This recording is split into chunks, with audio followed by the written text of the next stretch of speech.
Hello dears, ഇന്ന് നമുക്കൊരു tea സ്നാക്കിൻ്റെ recipe നോക്കിയാലോ. അതിനായിട്ട് ചൂടുവെള്ളത്തിലേക്ക് നമുക്ക് സോയാ ചങ്ക്സ് ഒന്ന് ഇട്ട് കൊടുക്കാം. എന്നിട്ട് നമുക്കതിലേക്ക് പാകത്തിന് ഉപ്പ് ഇട്ട് കൊടുത്തിട്ട് നന്നായിട്ടൊന്ന് ഇളക്കിയെടുക്കാം. എന്നിട്ട് നമുക്കതൊന്ന് ഡ്രെയിൻ ചെയ്ത് വെക്കാം. ഡ്രെയിൻ ചെയ്തതിന് ശേഷം നമുക്ക് നന്നായിട്ട് അതിലെ വെള്ളമൊക്കെ ഒന്ന് പിഴിഞ്ഞ് കളയണം. പിഴിഞ്ഞിട്ട് വേറെ പാത്രത്തിലേക്ക് നമുക്ക് മാറ്റി വയ്ക്കാം. അതിലേക്ക് കാശ്മീരി ചില്ലി പൗഡർ, മല്ലിപ്പൊടി, പിന്നെ കുറച്ച് കുരുമുളക്, പാകത്തിന് ഉപ്പ്, പിന്നെ കുറച്ച് ഗരം മസാല, മീറ്റ് മസാല അല്ലെങ്കിൽ ചിക്കൻ മസാല, ഞാൻ മീറ്റ് മസാലയാണ് എടുത്തത്.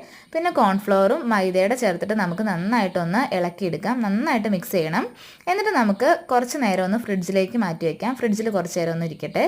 എന്നിട്ട് നമുക്കത് എടുത്ത ശേഷം പാൻ ചൂടാക്കിയിട്ട് വെളിച്ചെണ്ണയോ അല്ലെങ്കിൽ സൺഫ്ലവർ ഓയിലോ പാം ഓയിലോ ഇട്ടിട്ട് നമുക്ക് ഇതൊന്ന് വറുത്തെടുക്കാം.